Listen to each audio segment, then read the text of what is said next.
ನಮಸ್ತೆ ಚೇಳೂರು ನ್ಯೂಸ್ ಕನ್ನಡಕ್ಕೆ ಸ್ವಾಗತ. ಚೇಳೂರು ತಾಲೂಕಿನ ನಲ್ಗುಟ್ಲಪಲ್ಲಿಯಲ್ಲಿ ನವಭಾರತ ಸಾಕ್ಷರತಾ ಕಾರ್ಯಕ್ರಮ.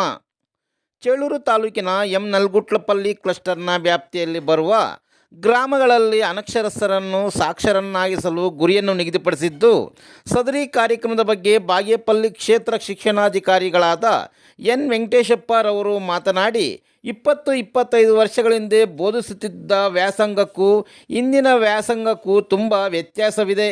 ಇಲಾಖೆಯಲ್ಲಿ ಈಗ ಹಲವಾರು ಕಾರ್ಯಕ್ರಮಗಳು ಹಮ್ಮಿಕೊಳ್ಳಲಾಗುತ್ತಿದೆ ಎಂದು ತಿಳಿಸಿದರು.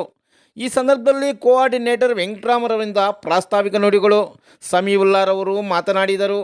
ECO Manjunath, BRC Nasaruddin, Nalgutlapalli cluster CRP Vijayakumar ಸೇರಿದಂತೆ ಕ್ಲಸ್ಟರ್ನ ಎಲ್ಲ ಶಿಕ್ಷಕರು ಭಾಗವಹಿಸಿದ್ದರು. ಮುಖ್ಯವಾಗಿ ನಮ್ಮ ತಾಲೂಕಿಗೆ ನವಭಾರತ ಸಾಕ್ಷರತಾ ಕಾರ್ಯಕ್ರಮದ ಅಡಿಯಲ್ಲಿ 4,500 ಜನ ಅನಕ್ಷರಸ್ಥರನ್ನು ಸಾಕ್ಷರರನ್ನಾಗಿ ಮಾಡುವಂತಹ ಒಂದು ಗುರಿಯನ್ನು ಇಲಾಖೆ ನೀಡಿದೆ. ಅದರ ಪ್ರಕಾರ ಇವತ್ತು ನಾವು ಆದಷ್ಟು ನಿಮ್ಮ ವ್ಯಾಪ್ತಿಯಲ್ಲಿ ಬರುವಂತಹ ಅನಕ್ಷರಸ್ಥರನ್ನು ಗುರುತಿಸಿ ಅದನ್ನು ಇದರಲ್ಲಿ ಆನ್ಲೈನಲ್ಲೇ ಇದನ್ನು ದಾಖಲಾತಿ ಮಾಡುವಂತಹ ಒಂದು ಕೆಲಸ ಆಗಬೇಕಾಗಿದೆ. ಹೆಂಗೆ ಆನ್ಲೈನಲ್ಲಿ ಅವರನ್ನು ರಿಜಿಸ್ಟರ್ ಮಾಡಿಸೋದು, ನೋಂದಣಿ ಮಾಡಿಸುವಂತಹ ಕೆಲಸ ಯಾವ ರೀತಿ ಮಾಡಬೇಕು ಅನ್ನೋದ್ರ ಬಗ್ಗೆ ಇವತ್ತು ನಿಮಗೆ ತರಬೇತಿಯನ್ನು ನೀಡ್ತಾ ಇದ್ದೀವಿ. ಆ ತರಬೇತಿಯಲ್ಲಿ ನೀವು ಸಾಕಷ್ಟು ಅವಶ್ಯಕತೆ ಇರುವಂತಹ ಅಷ್ಟು ನಾಲೆಡ್ಜನ್ನು ಪಡ್ಕೊಂಡು ತಕ್ಷಣಕ್ಕೆ ಮುಂದಿನ ಒಂದು ವಾರದಲ್ಲಿ ನಿಮ್ಮ ವ್ಯಾಪ್ತಿಯಲ್ಲಿ ಬರುವಂತಹ ಎಲ್ಲ ಅನಕ್ಷರಸ್ಥರನ್ನು ನೋಂದಣಿ ಮಾಡಿಸುವಂಥ ಕೆಲಸ ಆಗಬೇಕು. ನಮ್ಮ ತಾಲೂಕಿಗೆ 4,500 ಅನಕ್ಷರಸ್ಥರನ್ನು ಗುರುತಿಸಿ ಅವರಿಗೆ ಬೇಕಾದಂತಹ ಬೋಧನೆಯನ್ನು ಮಾಡಬೇಕು ಅಂತ ಹೇಳ್ಬಿಟ್ಟು ಗುರಿಯನ್ನು ಕೊಟ್ಟಿದ್ದಾರೆ. ಆ ನಿಟ್ಟಿನಲ್ಲಿ ಇವತ್ತು ನಾವು ಎಲ್ಲ ಕ್ಲಸ್ಟರ್ಗಳಲ್ಲೂ ಸಹ ಈ ರೀತಿಯಾದಂತಹ ಒಂದು ತರಬೇತಿಯನ್ನು ನೀಡ್ತಾ ಇದ್ದೀವಿ. ದಯವಿಟ್ಟು ನೀವೆಲ್ಲರೂ ಸಹ ಈ ತರಬೇತಿಯಲ್ಲಿ ಮಾಹಿತಿಯನ್ನು ಪಡ್ಕೊಂಡು ತಕ್ಷಣ ಕಾರ್ಯಪ್ರವೃತ್ತರಾಗಬೇಕು.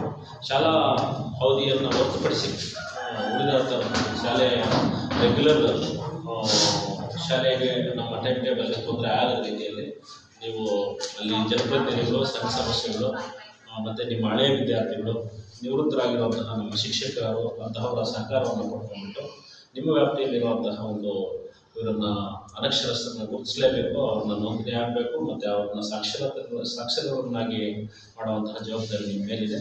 ಅದನ್ನು ಮಾಡ್ತೀನಿ ಅಂತ ಹೇಳ್ತಾ ಈ ಅವಕಾಶಕ್ಕಾಗಿ ನಾನು 2 ಮಾತು ಮುಗಿಸ್ತೀನಿ. ಜೈ ಇಲಾಖೆಗೆ ತಮಗೆಲ್ಲರಿಗೂ ಗೊತ್ತಿದೆ, ಬಹುಶಃ ಒಂದು 20-25 ವರ್ಷಗಳು ಕಂಪೇರ್ ಮಾಡಿದ್ರೆ ಹಿಂದೆ ಆಗಿರ್ತಕ್ಕಂಥ ನಮ್ಮ ಕೆಲಸ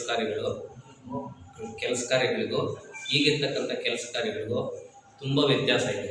ಅವೆಲ್ಲರೂ ನೋಡಿದಿರಲ್ಲ. ಆವಾಗ ಬರೀ ಶಾಲೆಗೆ ಬರೋದು, ಪಾಠ ಮಾಡೋದು, ಮಕ್ಕಳ ಶೈಕ್ಷಣಿಕ ಅಭಿವೃದ್ಧಿ ಬಗ್ಗೆ ಅಬ್ಸರ್ವ್ ಮಾಡೋದು, ಇಷ್ಟು ಮಾತ್ರ ನಮಗೆ ಗೊತ್ತಿತ್ತು ಸುಮಾರು ಒಂದು 25 ವರ್ಷದಿಂದ. ಆವಾಗ ಉಪ್ಪಿಟ್ಟು ಕೊಡೋದು, ಬಿಸ್ಕೆಟ್ ಕೊಡೋದು ಇಷ್ಟೇ. ಒಂದಷ್ಟು ಸ್ವಲ್ಪ ದಿನ ₹1 ಕೊಡೋದು, ಆಮೇಲೆ ಇನ್ನು ಸ್ವಲ್ಪ ದಿವಸ ಮೊಟ್ಟೆ ಕೊಡೋದು, ಈ ಥರ ಇತ್ತು ಆವಾಗ ಸುಮಾರು ಒಂದು 25 ವರ್ಷದಿಂದ. ಬರ್ತಾ ಈಗ ಇತ್ತೀಚೆಗಂತೂ ನಮ್ಮ ಇಲಾಖೆಯಲ್ಲಿ ಶಾಲೆಯ ಮೇಲಿರ್ತಕ್ಕಂಥ ಹೊರೆ ನಿಮಗೆ ಗೊತ್ತಾಗ್ತಾ ಇದೆ. ಒಂದು ಕಡೆ ಸಾಕ್ಷರತಾ ಕಾರ್ಯಕ್ರಮಗಳು, ಒಂದು ಕಡೆ ಫುಡ್ ಕಾರ್ಯಕ್ರಮಗಳು, ಒಂದು ಕಡೆ ಮಾಹಿತಿಗಳು ಕೊಡ್ತಕ್ಕಂಥದ್ದು, ಎಲ್ಲ ತಲೆ ಬಿಸಿ ಆಗ್ತಕ್ಕಂಥ ಅವಕಾಶಗಳು ನಮಗೆ ಸೃಷ್ಟಿಯಾಗಿದೆ. ಆದರೂ ಕೂಡ ನಾವೇನು ಮಾಡೋಕ್ಕಾಗಲ್ಲ. ಈಗ ನಮ್ಮ ಮೇಲಾಧಿಕಾರಿಗಳಿಗೆ ಅವ್ರಿಗೆಲ್ಲ ಗೊತ್ತಿದೆ, ನಮಗೆ ಏನೇನು ಕೆಲಸಗಳು ನಾವು ಕೊಡ್ತಾ ಇದ್ದೀವಿ ಅಂತಕ್ಕಂಥದ್ದು ಅವ್ರಿಗೂ ಗೊತ್ತಿದೆ. ಆದರೂ ಕೂಡ ಮುಖ್ಯವಾಗಿ ನಾವು ಶಾಲೆಯಲ್ಲಿ ಬಂದಿರತಕ್ಕಂತಹ 7:30 ಗಂಟೆನೋ 8 ಗಂಟೆನೋ 7 ಗಂಟೆ ಏನು ಶಾಲೆಯಲ್ಲಿ ಇರ್ತೀವೋ ಆ ಅವಧಿಯಲ್ಲಿ ಪೂರ್ಣವಾಗಿ ಮಗುವಿಗೆ ನ್ಯಾಯ ಕೊಡೋದ್ರಲ್ಲಿ ನಮಗೆ ಸ್ವಲ್ಪ ಕಷ್ಟ ಆಗ್ತದೆ ಅಲ್ವಾ. ಆದರೂ ಕೂಡ ನಾವು ಈ ಕೆಲಸಗಳೆಲ್ಲವೂ ಕೂಡ ನಮ್ಮ ಇಲಾಖೆ ಕೆಲಸ ಆಗಿರೋದ್ರಿಂದ ಎಲ್ಲವನ್ನೂ ಪ್ರತಿಯೊಂದನ್ನು ಕೂಡ ಮಾಡ್ತಕ್ಕಂಥದ್ದು ನಮ್ಮ ಜವಾಬ್ದಾರಿ. ಆದರೆ ಇಂಥ ಸಮಯದಲ್ಲಿ ನಾನು ಈ ಮಾತು ಯಾಕೆ ಹೇಳಿದೆ ಅಂದರೆ, ಇರ್ತಕ್ಕಂಥ ಕಡಿಮೆ ಸಮಯ ಆದರೂ ಕೂಡ ಇಲಾಖೆ ಕೆಲಸಗಳು ಮಾಡಬೇಕು, ಮಕ್ಕಳ ಪ್ರಗತಿಯ ಬಗ್ಗೆಯೂ ಕೂಡ ನಾವು ಕಾರ್ಯತತ್ಪರರಾಗಬೇಕು. ಇದು ಮೊದಲನೇ ಅಂಶ. ಎರಡನೇದಾಗಿರ್ತಕ್ಕಂಥದ್ದು ಕಾರ್ಯದ ಒತ್ತಡ ಈಗ ಹೇಗಿದೆ ಅಂತ ಹೇಳಿದ್ರೆ, ಈಗ ಹತ್ರ ಬಂತು SSLC ರಿಸಲ್ಟು, SSLC ಫಲಿತಾಂಶ ಬಗ್ಗೆ ವಿಶೇಷ ಕಾಳಜಿ ತಗೋತೀವಿ. ಹಾಗೆ 1ರಿಂದ 9ನೇ ತರಗತಿ ಏನು ಮಕ್ಕಳು ಬರ್ತಾ ಇದ್ದಾರೋ ಆ ಮಕ್ಕಳ ಒಂದು ಶೈಕ್ಷಣಿಕ ಪ್ರಗತಿ ಕೂಡ ನಾವು ವಿಶೇಷವಾಗಿ ಪ್ಯಾರಲಲ್ ಆಗಿ ಸಮಾಂತರವಾಗಿ ಆ ಕೆಲಸನ ಕೂಡ ನಾವು ಮಾಡಬೇಕಾಗಿದೆ. ಎಷ್ಟು ಹಳ್ಳಿಗಳು ಬಂದಿದ್ದಾವೆ, ಎಷ್ಟು ಮನೆಗಳು ಬರ್ತವೆ ಅಂತ ತಿಳಿಸ್ಕೊಳ್ಬೇಕು ಅಷ್ಟೇ. ಯಾಕಪ್ಪ ಅಂದರೆ ಒಂದೊಂದು ಊರಲ್ಲಿ ಸ್ಕೂಲೇ ಕ್ಲೋಸ್ ಆಗಿರುತ್ತೆ, ಅಲ್ಲಿ ಟೀಚರ್ ಇರಲ್ಲ. ಅಂಥ ಕಡೆ ನಮ್ಮ CRP ಸರ್ ಅವರು ಅವರ ಒಂದು ಸಹಕಾರದೊಂದಿಗೆ ಅಲ್ಲಿ ಯಾರು ಕಾರ್ಯ ಮಾಡಬೇಕು, ಯಾರು ಒಂದು ಇದು ಮಾಡಬೇಕು. ಯಾಕಂದರೆ ಈಗ ಯಮ್ನಲ್ಗುಂಟ್ಲಪ್ಪಲ್ಲಿ ವಿಶಾಲವಾಗಿದೆ, ದೊಡ್ಡದಾಗಿದ್ದಾಗ ಇಬ್ಬರು ಮಾಡಿ, ಚಿಕ್ಕ ಹಳ್ಳಿ ಇದ್ದಾಗ ಒಬ್ಬರು ಮಾಡಿ. ಸೊ ಎಲ್ಲ ಮನೆಗಳಿಗೂ ವಿಸಿಟ್ ಮಾಡಬೇಕಾ ಅಂತ ಒಂದು ನೋಡಿ ಬರಬಹುದು. ಎಲ್ಲ ಮನೆಗಳು ವಿಸಿಟ್ ಮಾಡಬೇಕಾ, ಎಲ್ಲರ ಹೆಸರು ತಗೋಬೇಕಾ, ಬೇಕಾಗಿಲ್ಲ ಸರ್. ಇದರಲ್ಲಿ ಬರೀ ನಾವು ತೆಗೆದುಕೋಬೇಕಾಗಿರೋದು ಅನಕ್ಷರಸ್ಥರು. ಯಾವುದೋ ಒಂದು ಮನೆಗೆ ಹೋದಾಗ ನಿಮ್ಮ ಮನೆಯಲ್ಲಿ ಎಲ್ಲರಿಗೂ ಓದೋದಕ್ಕೆ ಬರೆಯೋದಕ್ಕೆ ಬರುತ್ತಾ ಅಂತ ಕೇಳಿದಾಗ ಬರುತ್ತೆ ಸರಿ, ಅಲ್ಲಿಂದ ಪಾಸ್ ಆಗಿ ಅಷ್ಟೇ ತಗೊಂಡು. ಇನ್ನೊಂದು ಮನೆಗೆ ಹೋಗ್ತೀರಾ, ಆ ಮನೆಯಲ್ಲಿ 4 ಜನ ಸಿಕ್ಬಿಡ್ತಾರೆ ನಿಮಗೆ. ಎಷ್ಟು ಜನ? 4 ಜನ ಸಿಗ್ತಾರೆ ಅನಕ್ಷರಸ್ಥರು. ಸೊ ಅವ್ರ ಡೀಟೇಲ್ಸ್ ಎಲ್ಲ ತಗೋಬೇಕಾಗುತ್ತೆ. ಆ ಡೀಟೇಲ್ಸ್ ಎಲ್ಲ ತಗೊಳ್ಳುವಾಗ ಅದನ್ನು ಹೇಗೆ ಮಾಡಬೇಕಂತ ಬಿಟ್ಟು ಒಂದು ಫಾರ್ಮೆಟ್ ಕಳಿಸ್ತೀನಿ ನಾವು ನಿಮಗೆ. ಇವತ್ತೇ ಗ್ರೂಪ್ ಮಾಡ್ತಾ ಇದ್ದೀನಿ. ಗ್ರೂಪ್ ಮಾಡಿಬಿಟ್ಟು ರಾತ್ರಿಗೆ ಆ ಫಾರ್ಮೆಟನ್ನು ನಿಮಗೆ ಗ್ರೂಪಲ್ಲಿ ಹಾಕ್ತೀನಿ. ಒಂದೊಂದು ಪ್ರಿಂಟ್ ಇಲ್ಲ 2 ಪ್ರಿಂಟು ತಗೊಳ್ಳಿ. ಪ್ರಿಂಟ್ ತೆಗೆದುಕೊಂಡು ಅವ್ರ ವಿವರ ಎಲ್ಲ ಬರೆದು ಅದನ್ನು ಆನ್ಲೈನ್ ತುಂಬಿಸ್ಬೇಕಾಗುತ್ತೆ. ಅಜ್ಜಿ ತಾತ ಇದ್ರು ಅವರು. ಅಜ್ಜಿ ತಾತ ಬೇಡ, ಒಂದು 15 ವರ್ಷದಿಂದ ಒಂದು 60-65 ವರ್ಷದ ಒಳಗಡೆ ಗಟ್ಟಿ ಮುಟ್ಟಾಗಿರೋ ಅಂಥವ್ರು ತಗೊಳ್ಳಿ ಅಷ್ಟೇ. ತುಂಬ ಏಜ್ ಆಗೋಗ್ಬಿಟ್ಟು ಇರೋರಿಗೆ ನಾವು ಕಳ್ಸೋಕ್ಕಾಗಲ್ಲ, ಮತ್ತೆ ನಾವೇ ಎಕ್ಸಾಮ್ ಬರೀಬೇಕಾಗುತ್ತೆ. ಅಂಥ ಒಂದು ಕಾರ್ಯ ಬೇಡ, ನಮಗೆ ಬೇಕಾಗಿಲ್ಲ. 15 ವರ್ಷದಿಂದ 60, 62 ಆಲ್ಮೋಸ್ಟ್ ಒಂದು 65ವರೆಗೂ ನೋಡಿ ಸರ್. ಸ್ವಲ್ಪ ಗಟ್ಟಿಯಾಗಿದ್ದು ಓಡಾಡ್ಕೊಂಡಿದ್ದಾರೆ ಅಂಥವ್ರು ತಗೊಳ್ಳಿ.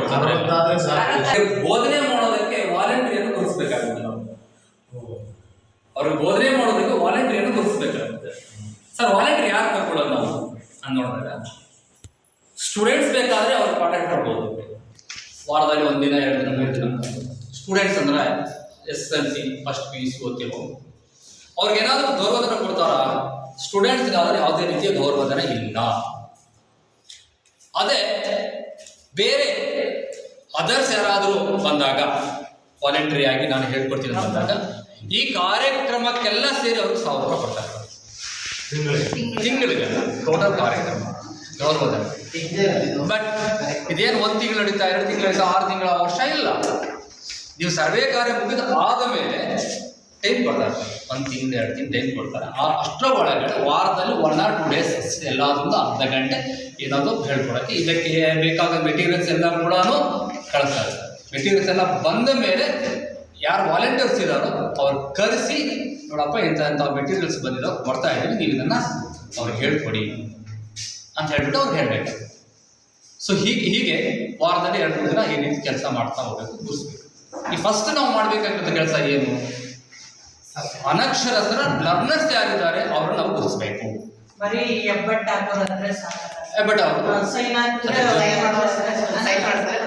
ಊರಲ್ಲಿ ಈಗ ನಾವು ಫಾರ್ ಎಕ್ಸಾಂಪಲ್ ನಲ್ಗುಂಟ್ಲಪ್ಪಲ್ಲಿ ಎಲ್ಲವನ್ನ ಸರ್ವೆ ಮಾಡಿದ್ರೆ ಸರ್, ಅನಕ್ಷರಸ್ಥರು 100 ಜನ ಅನಕ್ಷರಸ್ಥರಿದ್ದಾರಪ್ಪ.